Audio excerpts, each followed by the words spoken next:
Time for the final word in sports all across the state. You're listening to Sports Talk with your hosts, Phil Kornbluth, Will Pelagic, and the Professor Tom Hayes.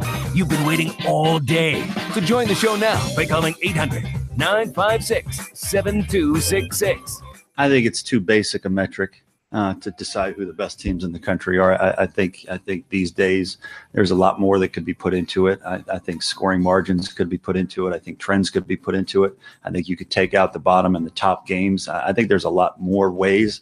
With as much technology as available to everybody these days, and with as deep as statisticians can go into evaluating players and teams, I think it's just too basic a metric these days to measure what teams are and who the best teams are, in my personal opinion. Yeah, the South Carolina head coach not a fan of RPI, as are a lot of other coaches across the country. The numbers-filled edition of Sports Talk. Will Pologic, Phil Kornblue, Professor Tom Hayes with you. We've got a lot of ground to cover in a very short amount of time. It is an SC Wild night. Captain Billy Dunn will be here with us in our second hour. We're going to talk about the new projections from Baseball America involving Clemson, South Carolina, and Coastal Carolina, and also talk about the NCAA tournament with Gamecocks Athletic Director Ray Tanner. Why Ray Tanner, you ask? Well, he is the chairperson of the NCAA Tournament Selection Committee, and we'll talk to him not only about things involving the Gamecocks, but also how that process works with him, and also how he will have to detail things with him recusing himself when things come up involving the Gamecocks. But we start today.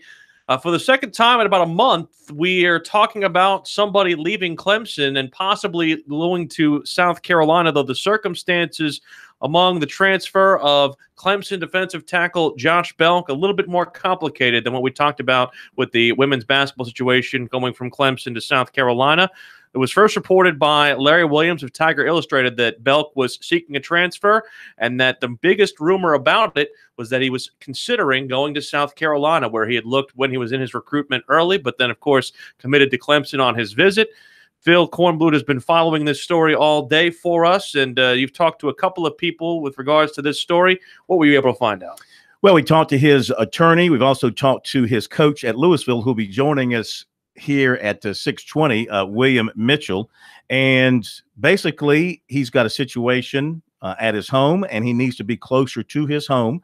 And so he asked Dabo Swinney for a full release, and it was granted. No restrictions on him. He can go anywhere he wants to go. He wants to stay at the Power 5 level. As of this afternoon, contact had not yet occurred with other schools. Things are now just starting to fall into place, and that stuff will happen down the road. You know, certainly the immediate speculation points toward South Carolina for several reasons. Number one, the Gamecocks wanted him out of high school and didn't get him. But number two, if he wants to be closer to home, South Carolina affords him that opportunity to be closer to home and to play at the Power 5 conference level in the SEC. So it just makes a lot of sense. This is a young man who was a tremendous defensive lineman at Louisville High School, who for some reason was not picked for the Shrine Bowl or the North-South game, the Touchstone Energy Bowl, but he was picked for the U.S. Army All-American game. He had 116 tackles last year, 34 tackles for loss, about 16 sacks, 7 block kicks, had a really good year at a very good program, Louisville. It's a small program, but he was a dominating player in that program. He also was, if my memory serves me right, I think he was a basketball player for the Lions as well. So, you know, this comes out of left field. Nobody knew this was coming. And so for Clemson, they lose a young, talented defensive lineman, a group where they can sustain a loss because they are so talented and deep at defensive line. If he does land at South Carolina, he'll have to sit out this coming season like a redshirt year, and he'll have 4 years of eligibility to play wherever he lands on the Division I level. Certainly he would be a boost to South Carolina if he lands there with their ongoing efforts to develop a large and talented defensive front. It's not our business to expose the man's family business, but again, from what we're gathering from the people we're talking to, and some of the other reporters are sourcing things like that. Hal McGranahan of SEC Country also talked with Coach Mitchell as well, and kind of got some of the similar things that you did out of him. But the one thing I think we do need to at least say is that this has nothing to do with his ability or with the fact that he wasn't necessarily going to get playing time at Clemson. Matt Connolly said this on of the state newspaper, who covers Clemson for the state newspaper, on one of those open practices, one of those rare open times where they got to see the players up front. And Belk, as you know, or as you may know, listening in the audience, was an early enrollee, so he went through the spring with Clemson, and he dominated the most, I would say, athletic of their young offensive linemen in Jackson Carman, and in a one-on-one drill. And Carman, if you remember on National Signing Day, that was the most excited Dabo Swinney was about any one particular player when Carman decided he wanted to go to Clemson versus Ohio State. It's also because he knew that he already had Trevor Lawrence locked up and ready to go. But when he got Jackson Carman and he got the confirmation about that, he was happier than a pig in mud. So from that perspective, it had nothing to do with Belk's ability. It has everything to do with not only his personal comfort, but also, again, the fact that he goes from about a 2.5-hour ride to Clemson from Louisville, and about less than an hour via Google Maps from there to Columbia. If possibly he goes to South Carolina. Yeah, well, Sweeney issued a statement. He said, quote, "Josh is a good young man from a great family. Sometimes circumstances change, as is the case with Josh. We're disappointed he's leaving, but I enjoyed being around him the past few months. He did everything that he was asked of, and he had an excellent semester academically. I wish him all the best in the years to come." Now, we talked to his attorney, Everett B. Stubbs III of Chester. He put out a release first, and he wrote, quote, "Circumstances of Mr. Belk's life have led him to request a full unconditional release from Coach Sweeney. That was graciously granted by Coach Sweeney and the university in a timely manner." Then his coach, William Mitchell, told Hale McGranahan of SEC Country, quote, "There are some health issues in Josh's family, and it was necessary for him to get closer to home." Then in our interview with Stubbs, the attorney, about what's ahead for Belk in the process, he said, quote, "I'm not aware of any schools having contacted him yet. He did receive a full release from the university, of course, subject to any ACC rules. Otherwise, it's a full release as to any other NCAA schools. This is a very amicable parting between him and the university, not to do with anything with him in trouble. It has less to do with him and more to do with his circumstances between him and his family." He played in the spring game. He had 1 tackle, and he was part of that tremendous defensive line signing group of Xavier Thomas, KJ Henry, and Darnell Jeffries. And North Carolina, LSU, Florida State, NC State, Ohio State, Virginia, Auburn, and Florida were some of the other offers he had coming out of high school. I can assume that because of the size of the program he played in, he probably played both ways, didn't he? Yes, he did. Offensive tackle. And, yeah, but that's a very good program, as you know. They have put out a lot of big-time football players over the year, and they've got more coming down the pike. But Josh was highly thought of going into last season and lived up to it when you look at the stats. And like I said, he was a U.S. Army All-American. So, the good thing here is I think this is a feel-good story, to be honest with you. Well, that's the thing. I didn't like how the initial tenor of it was, with the fact that people were angry at him for leaving, and then all of a sudden they found out there was a tinge involving personal matters involving his family, and then it turns into, oh, well, Dabo Sweet did the right thing. Absolutely, he did the right thing. You'd love to see, that's the Steve Spurrier approach. You want to transfer, you're free to transfer. If you've got circumstances in your family that require that, you're free to transfer. Spurrier never blocked a player who wanted to transfer from going anywhere, including Clemson. And I think that Dabo Swinney should be commended in this case as well, whatever the circumstances happen to be. And, be a lot of Gamecock fans on those websites eating a lot of crow if he does end up at USC, because they trashed the poor kid back during recruiting days unmercifully when he surprised everybody. He committed on January 29th of 2017, well before the recruiting process really got rolling for him. And at that time, it was thought that South Carolina, because it was closer to Louisville and because he'd been recruiting him, it was thought that South Carolina had the upper hand. Turned out that after he visited Clemson, he really liked it there, and he committed before really giving anybody else a chance after that. So he was, annihilated on the websites, on the Gamecock boards. Now, if he ends up playing for the Gamecocks, there'll be some crow to eat there. We have a full deck to deal with here on Sports Talk. In our second hour, we're going to talk to the editor-in-chief of SportsHandle.com, Brett Smiley, about when we can possibly expect gambling legalized in South Carolina. Gamecock Athletic Director Ray Tanner at the bottom of the hour. But next, we'll talk to Josh Belk's high school coach, Will Mitchell, on Sports Talk.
Sports Talk is the sports talk show of Main Street, South Carolina. From the coast to the mountains, we cover it all. Sports Talk, South Carolina Radio Network. We're brought to you by Founders Federal Credit Union. Visit foundersfcu.com to see how they can assist you in all of your financial needs. Again, our top story today involves the transfer of Clemson defensive tackle Josh Belk. Where he ends up could be closer to home and could be closer to where Gamecock fans call home. But right now, we have the man who coached him at his home at Louisville High School, Corn. Indeed, Coach William Mitchell, also known as Bill Mitchell to some, joining us here on Sports Talk. Coach, good evening. How are you? I'm good, Phil. Thank you for joining us. I know all of a sudden your phone went crazy this afternoon. Did you know this was coming down today from Josh? Give us some of the history of how this developed. Well, it's really not a lot of history to it in terms of just they've had some ongoing health issues in the family, and he was having to come home pretty frequently during the semester from Clemson. We're still doing fine academically, and still doing fine on the field up there, and just got to a point where I think he speculated that he just felt like he needed to be in a position to be able to get home more easily. And that's it. He let me know these things here recently, and that's pretty much all there is to it.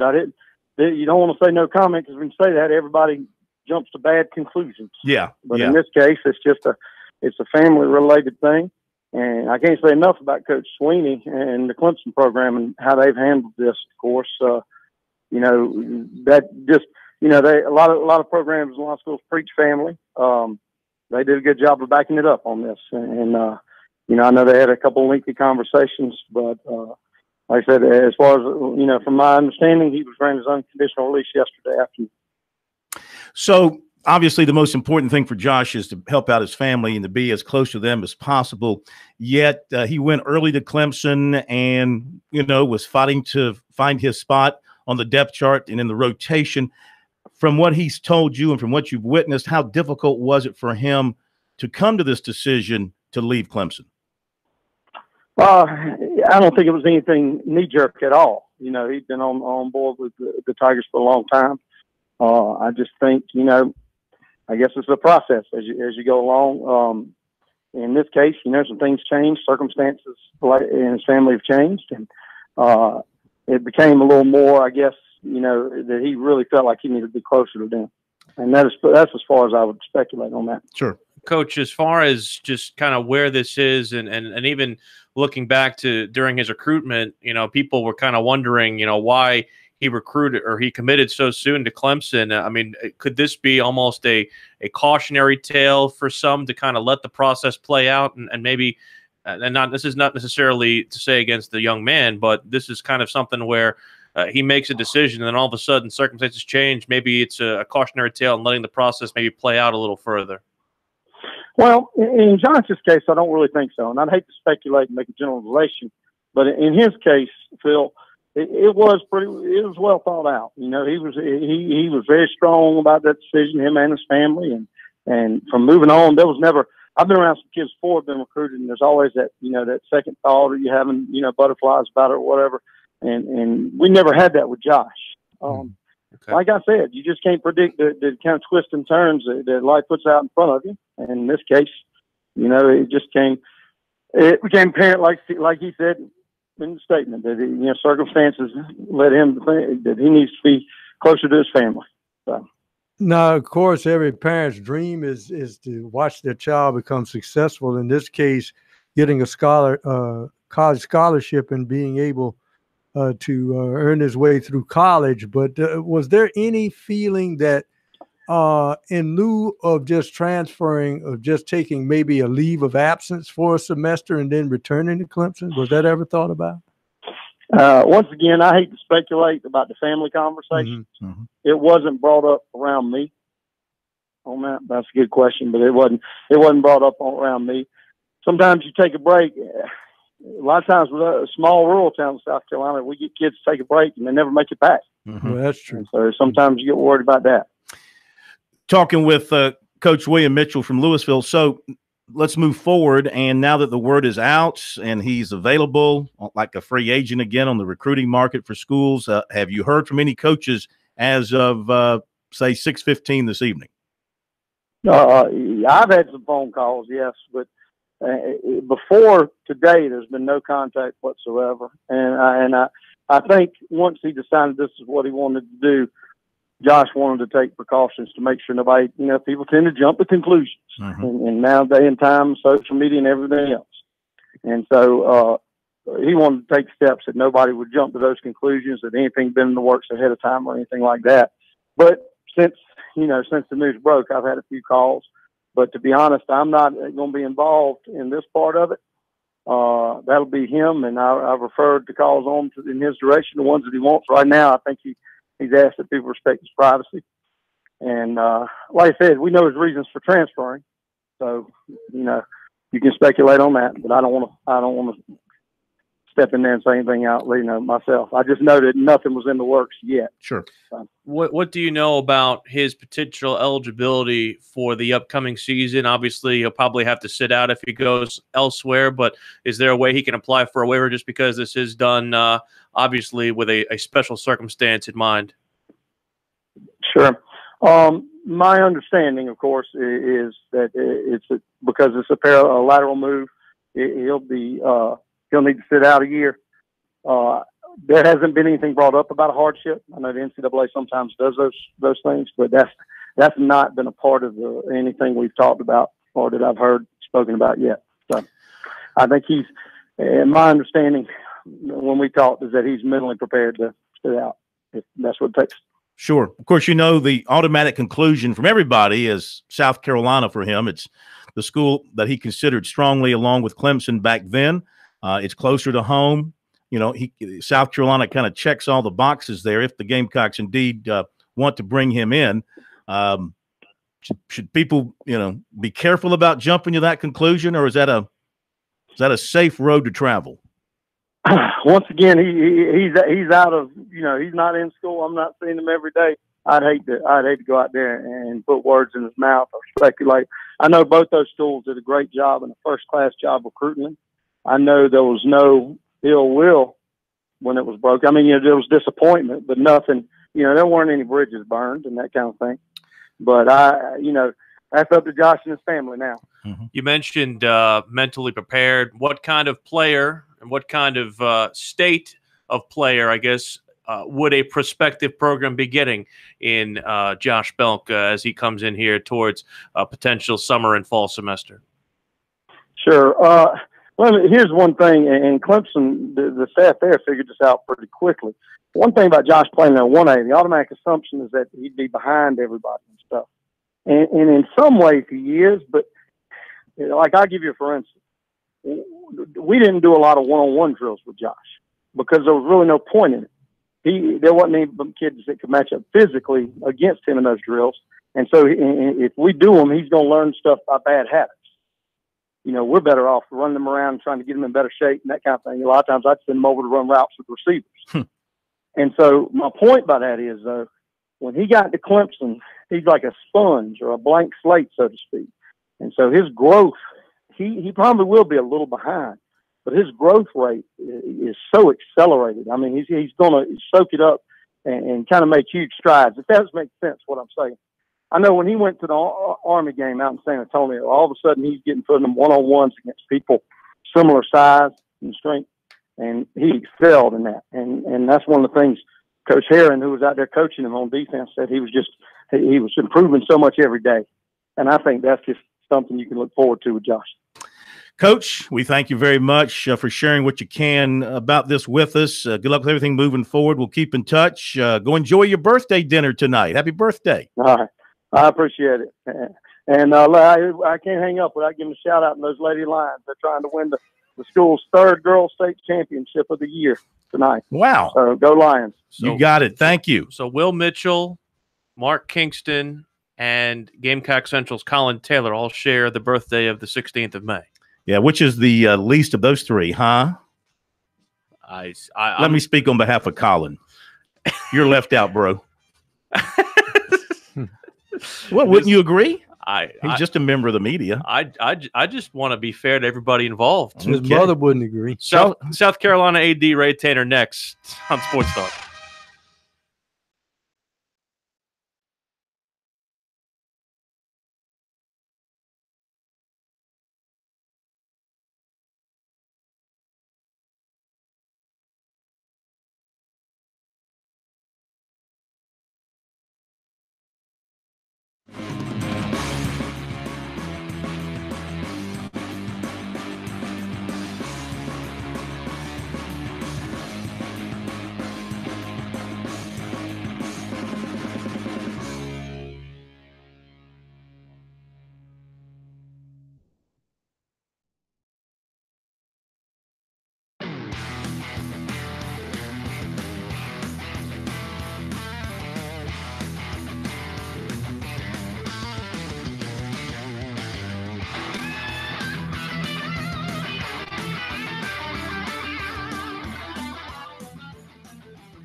Keep an eye out. Sports Talk South Carolina Radio Network here on a Wednesday. It's an SC Wild Wednesday. An hour from now, Captain Billy Downer from the South Carolina Department of Natural Resources will be here with us to discuss the outdoors. I sometimes think that we a lot of times give our very great listening public not enough credit. And then there are other times when I think that they have cotton swabs inside their ears, because one guy on our Periscope said, so basically the coach said he doesn't know why he's transferring. Yes, he does know, but he doesn't want to air the dude's family business. Like I don't understand with people. Like, it's not your business. It's not your business, number one. And number two, it has nothing to do, we've said this, from a statement from Dabo Swinney, a statement from the lawyer, and from what Coach said, it had nothing to do with his playing time or his ability to be able to compete for a spot at Clemson. It has everything to do with his personal family business. So leave the kid alone. Absolutely. Yeah, absolutely. Respect his desire for some privacy here from that standpoint. Yeah, now the person you just talking to still turned on his filter, and he didn't hear a word you said. Well, again, it's just like the people I saw, people who said earlier, who were like, "Oh, I don't know why he's leaving, or it must be something personal with him and the staff." And then after it came out that they had some family business that he needed to attend to back at home, they turned out and said, "Oh, well, Dabo's going to walk on water next and walk on Lake Hartwell and change the water into orangeade. He's such an amazing man. This is what Clemson family is going to be." You notice how certain outlets at Clemson didn't write any articles about how that, because it wasn't a negative story. Certain outlets didn't write about that until it came out. Oh, well, that's just Dabo doing the right thing, which, again, he should be commended for doing the right thing. But, again, it's just sometimes up there, it gets to be a little bit too much hero worship and not enough just telling the truth. And kudos to Larry Williams for breaking the story earlier today, by the way. Well, I think that's pretty much central to all fan websites. Right. They're going to love you if you're one of them, and they're going to hate you if you're not one of them. And goes back to, in this particular case, you got a young man could end up at South Carolina, and many fans on the websites, when he went to Clemson after considering South Carolina and surprising people by committing early, they were very nasty and harsh to him. There are people, if you look at some of the message boards now, on both sides, who are still nasty about the kid, talking about circumstances they know nothing about. But that's the way it is on websites and their forum pages and things of that nature. Here's a breaking story this afternoon. Jeff Barber is expected to be named the new athletic director at Charleston Southern. David Shelton of the Post and Courier reporting that he'll be the third AD in CSU history, replacing Hank Small, who announced his resignation 6 weeks ago after 17 years on the job. And I think we've got somebody who knows a little thing or two about Jeff Barber and other things. I'm not sure how much baseball he knows anymore, because he's been wearing a suit now for several years. He's away from the diamond, but he is the chairman of the NCAA Baseball Tournament Selection Committee. It's USC AD Ray Tanner. Good evening, sir. Good evening, Phil. I heard your comment. Didn't you know that in the old days, baseball managers, coaches wore suits? Connie Mack used to. I think you look good in a suit. And hats. I'm just saying. I think you look good in a suit. Anyway, we thank you for joining us. How about this news about your old friend Jeff Barber heading to Charleston Southern? You probably knew that.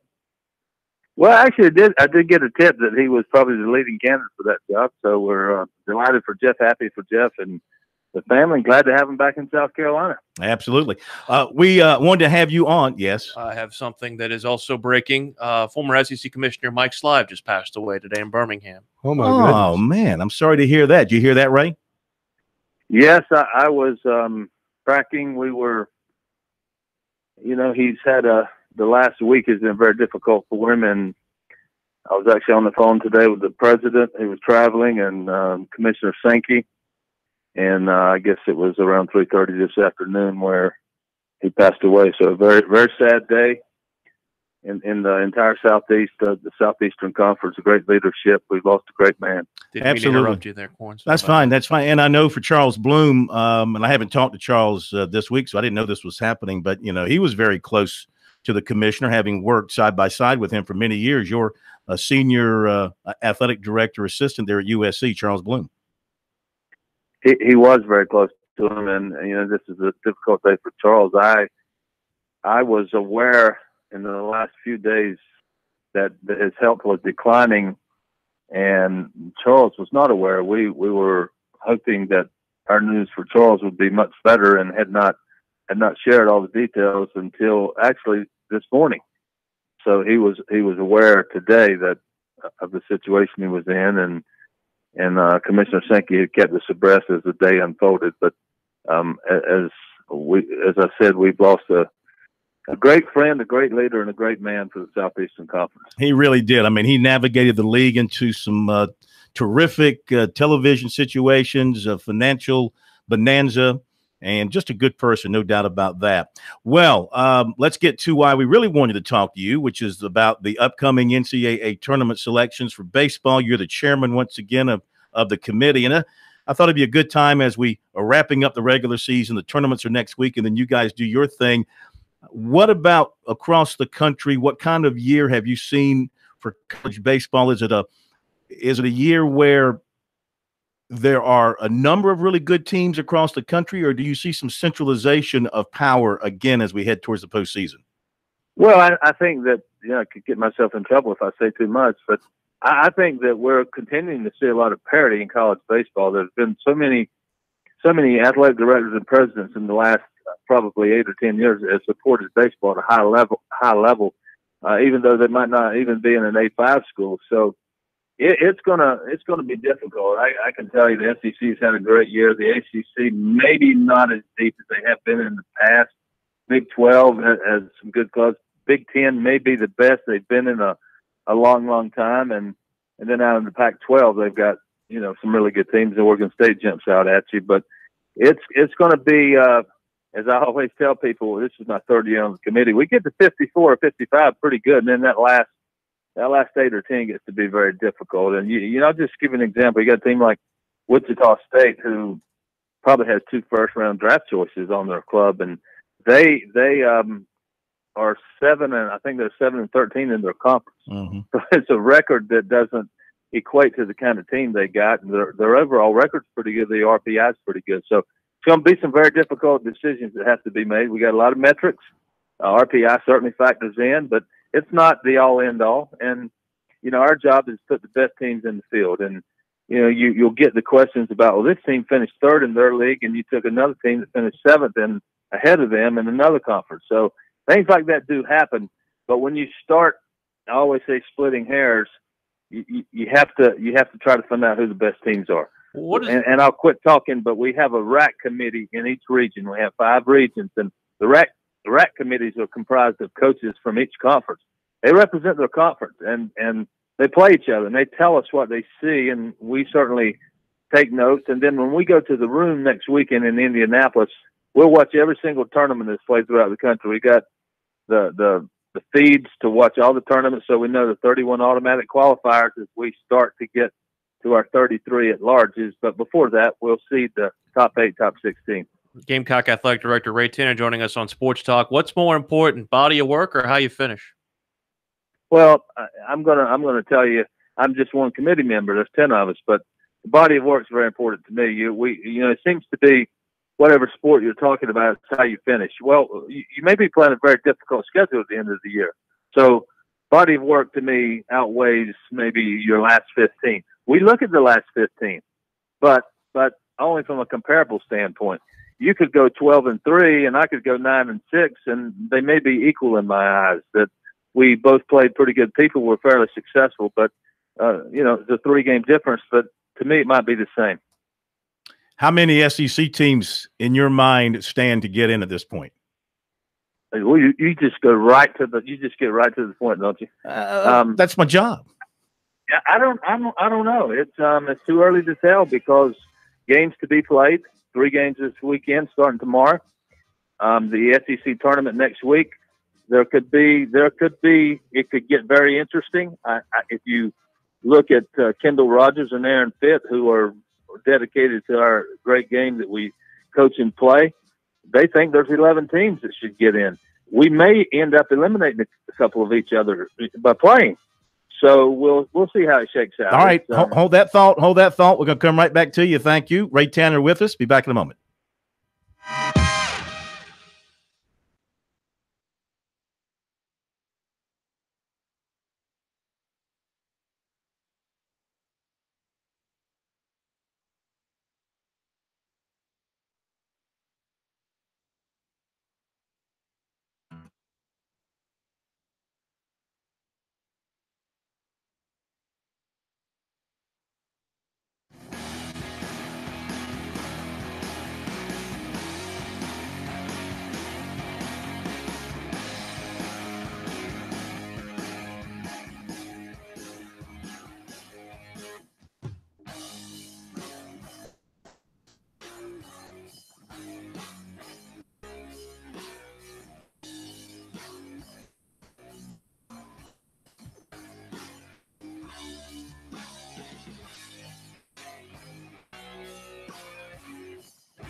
Now back to Sports Talk, South Carolina's most listened to sports talk show for more than 30 years.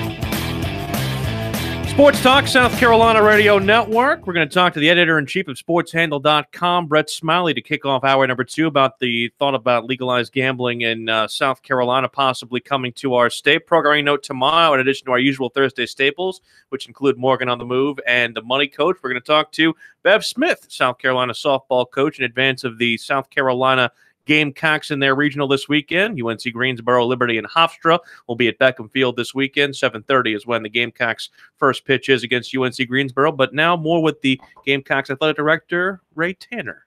And Ray, you said you were a body of work kind of guy. I'd like to touch your brain on during that body of work, how much do you consider the health or injury status of a team as they're going through that body of work? It does play a factor according to, what your injury status is at the end of the year. Maybe if you had a tough stretch during the middle of the year, were you playing with a full deck or would you have guys out? We take a look. We take a look at that, especially when it's close between teams or two teams. We analyze that. We try to make sure that we have metrics galore. It's you always go back to the RPI. People seem to talk about RPI more than anything else. There's so many other metrics that can be used and are used in the selections. We probably parallel basketball a little bit when it comes to that. So, but when it gets close, we look at every single situation that we possibly can to differentiate the teams. Would you be in favor of a Clemson regional with South Carolina in there? Well, it would probably not be a good answer to say I would be in favor of it. If it happens, in the room, then that's the way it shakes out. I will be recused when we discuss the University of South Carolina. I will not be in the room. Right now, we're in pretty good shape with 15 wins. There's still work to be done. We do control our own destiny. That's the good news. But when we discuss our team, I will be out of the room. And is that a possibility that we could be sitting there? It certainly does exist because of our potential seating and where their seating is. So if it happens, I think there are a lot of people that would be okay with it. It wouldn't be a concern to me. Sure. Duke has to be considered one of the big surprises this year. Maybe you knew going into the season they were going to be very good, but they have been very good, and they're being talked about as a host, yet I've heard some people say they don't have the facilities for it, et cetera. And maybe you make Duke a #1 seed somewhere else at a regional that's at a site that's better suited to host. Your thoughts about Duke? Can they host? Do they have what it takes to host a regional?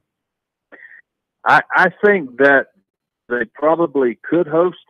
They played most of their games at Durham Athletic Park. They played at home 6 times this year. It's Coombs Field on the Duke campus. But most of their games have been at the DAP. Okay. Now, it's not available for the regionals. So they would, should they be a host site, they would play on campus. Would they qualify with the requirements to host? I'm guessing they would be able to. But you mentioned they could be number one somewhere else. That's possible.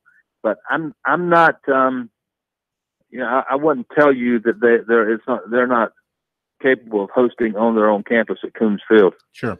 As far as just, I know this is something your coach brought up about the RPI and the other metrics. What are some of those other things that you look at in order to determine, outside of the RPI, which is really the only one that we really have access to here in the public? What are some of the things that you guys have that we don't have? Well, let me hit the RPI real quick, because you talk about your conference record. That's your record. I'm sorry, your record. That's part of your RPI. Your opponent's record is part of your RPI. Your opponent's record is part of your RPI. So there's a point system that goes into play to get your RPI. Well, you could have played a really good schedule, and the teams you played might not have had good years, which happened to our basketball program a couple of years ago. And then you go the further down the list, the opponents, which you really can't control. I mean, in college baseball, you're going to play your conference, but you're also going to play teams in your locale. And sometimes you're not going to know if a team is going to have a good year or a bad year, a 60 RPI or a 160. So the RPI itself, has issues, but you're talking about non-conference strength of schedule, your opponent's strength of schedule, what you did against teams ranked 1 through 25, 25 through 50, 50 to 100, and it goes on. So you have those metrics to take a look at as you go through the last 15 that we take a look at. But there's one thing that sometimes when you get down to the end, teams are close, similar records, maybe different conferences. Who did you play outside of your league? What was your intent to schedule? Now, we know that if you're a team in the Northeast, you can't play all your midweeks in the Southeast. It's just not logistically possible. But when you have a chance to control who you play, did you play those good opponents? Did you go on the road? Did you play at home all the time? So there's some other factors that go into it. And we have a lot of access to metrics. But at the end of the day, we're trying to get the best 64 teams in. And that's, we try to throw out a lot of things. We try to get rid of some of the metrics when they're very, very close, and we try to get to the best team. That goes back to some of the conversations that we've had with the coaches. If Coach A says, I played B and C, and this B team was much better than this C team, although their numbers might look similar, will that be repeated in the room? Yes. And that the coaches get a chance to weigh in on the RAC committees. Now, the committee is made up of non-coaches, but as we go through the season, we have weekly calls and the coaches are involved. So it's very thorough. And like I said, we do pretty good. We do pretty good till we get to that last 8 or 10, and then it becomes more complicated. Absolutely. What do you think of Coastal Carolina's chances of earning a host side if they run the table through this weekend in their tournament? And your thoughts on College of Charleston, how they kind of stand with their hopes of getting in? Of course, they could get in by winning their tournament. Well, yes, they could. And you first mentioned Coastal. They're just probably very close right now to being a host team, maybe on the outside looking in. And I'm speculating. I'm not giving you any committee information, right. But they could certainly play their way into that. You got teams that may be in that 12 through 16 play their way out. So it could change because Coastal's not too far away. They have a really good club. They clinched the regular season. They're in a pretty good position. College of Charleston has a really good RPI. They could still have some good things happen. I know they got a tough series coming up, but they could go into the tournament, either win it and get the automatic, or get to the end and the RPI numbers change. So they're not out of the conversation. We have a list that we'll go into the committee room with, and normally the top 75 or 80 RPI teams will all start. They'll all start on that board. Will they all last? No, I don't think we've ever had a team with an RPI below 60 get in. That doesn't mean everybody up into 60 gets in, but the possibility still exists for what you said about Coastal and the College of Charleston, the body of work. They've had a really good year. and they've won a lot of games. So they're going to be in the conversation. Well, we know what you're able to tell us and what you can tell us is a very big, wide dearth of information. We really appreciate what you could be able to tell us, and we wish you and your committee the best of luck over the next couple of weeks as you guys finish out this process and get a field of 64 together. Well, thank you. I'll tell you this: we're in Indianapolis for 4 days, and it's a lot of fun. It's just a lot of energy in the room. We get to follow the tournament. We have great conversations, people that care about college baseball. And, you know, I'll be the one that this time will be in front of the camera and answering the questions as to why certain teams didn't get in. And that's difficult because you want to get all the teams in. College baseball is enjoying a great period of time right now in history. And we want to do our very best to get it right. We thank you for being with us tonight. And we'll be talking to you, I guess, around Memorial Day weekend when you do go in front of the cameras and in front of the mics to explain everything. So enjoy it, and we'll talk to you soon again. Phil, again, congratulations on your Herman Helms Award. Thank you. What a tremendous honor. And I knew when you went to do your acceptance speech that for a man that makes his living talking, you weren't going to stay in the 4-minute window. I knew that was not going to happen. So hey, you made me right. At least the band didn't start playing underneath me. Thank you, Coach. Thanks, Talk Coach. to you soon.